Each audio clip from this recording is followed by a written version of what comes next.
Dear friends, I will continue the talk about our modern world.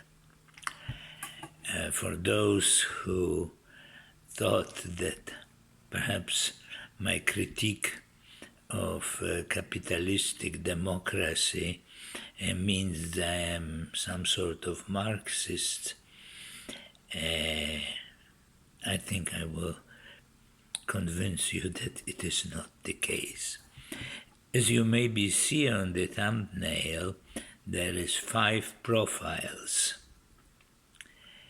And for those who don't know these people, the first is Karl Marx, second is Frederick Engels, the third is Vladimir Lenin, the fourth Joseph Stalin, and the fifth Chairman Mao.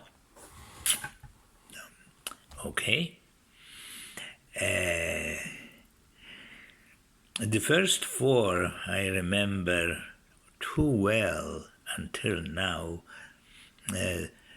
since 1948 to 1953, where the Stalin imposed its much stronger influence in Poland, where I lived. These portraits were everywhere. They even continue for a while after Stalin's death, but with less intensity. They probably continue in Soviet Union for a long time. I don't know if they're still there. But the fifth Mao, it is an edition which I never saw it before, because it's purely the subscripts under the profile which I took were in Chinese, so I don't understand. It's correct. The thing which I notice is the beards, Marx and Engels have very big beards, apparently. Engels was known for cultivating his beard. Lenin, it is much more moderate. Stalin has only mustache. Mao was clean-shaved. I don't know if I can. I'm not a psychologist to draw some conclusion. Well, but a little more seriously. Marx and Marxism, born from Marx' 1848 Communist Manifesto, was in opposition to something called utopian socialist by Fourier and other earlier thinkers, and introduced the concept of dictatorship of proletariat, which means a very and of course revolution, international revolution, eliminating of capitalists, etc., etc., etc. Himself, he, except of writing, he did nothing, because yet there was not sufficient following. During the so-called communist revolution in Paris after the Prussian War, he was not involved. He slightly later criticized it, that wasn't it decisive enough in eliminating class enemies, and soon after died. Engels, who is usually put in a shadow of Marx, in my opinion, is much more intelligent than Marx. He was much milder and he was very, I would say, modest. He always attribute everything to his great friend Marx. And he was much more sympathetic character, like life, food, literature, art. He was closer a little bit to this utopian. He didn't have such harsh approach as Marx, but then they were kind of melted together in communist propaganda. About Lenin, we don't know sufficiently. It is portrayed that he wasn't so bad. It's all Stalin who made these horrors things. But Lenin wasn't an angel either. He introduced something called Red Terror.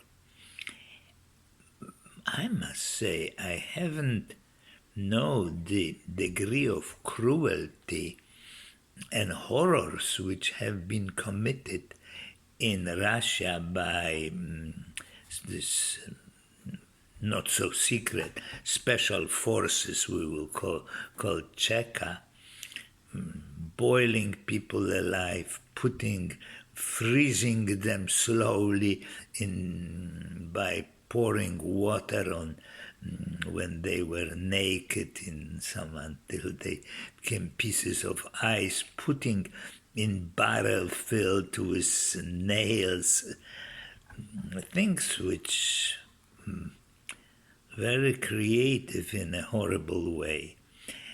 But he was, to some extent, he was always a pragmatist. Some claim that he was against the war with Prussia, with Germany, and they claimed that he was sort of German secret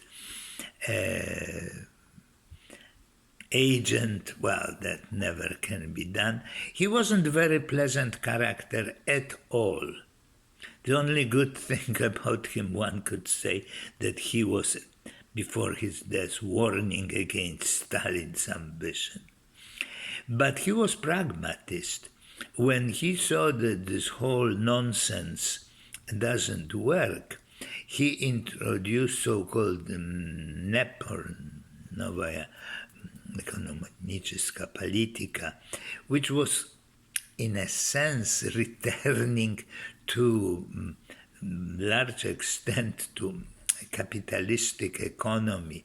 It allowed enterprise to be, and so-called Soviet Union, people were on the verge of complete starvation, start prospering.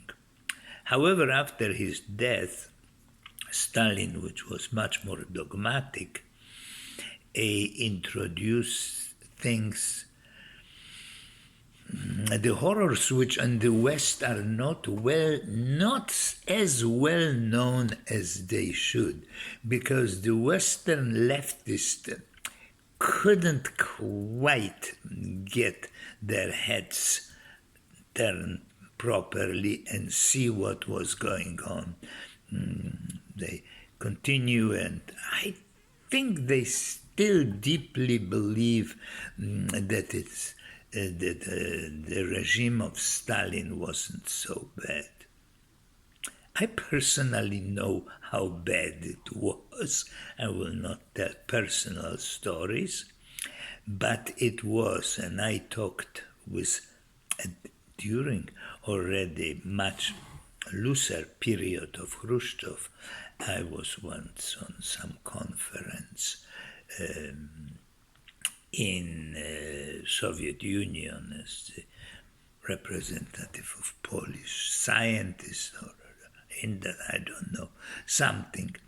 And after a few vodkas, they were really telling stories, which were, there's a not well known, extremely good books about the crime which was committed. The one of the worst thing which Stalin did was starving to death. The figures will never be precisely known, but at least 8 millions and up to 11 millions, different claims, but definitely more than 8 millions of completely innocent. They're only what was in his perverse mind the reason for it, nobody will know officially when they are enemies of the, socialist or communist state or whatever. He starved them to death. To death. Just think about crimes which are now, we are very excited, but imagine at least 8 million people slowly dying of hunger. It's apparently very often very painful death because people get swollen, etc., etc. He's simply confiscating all the grain and put a cordon of army around, and people were inside slowly dying. Then he wanted to, maybe that was the reason, he wanted to replace the population by Russian, but apparently many Russians who thought that, well, they will get nice land, houses, couldn't stand because the stench of rotting body was lingering for months or years. That's as much of success of Stalin version of Marxism.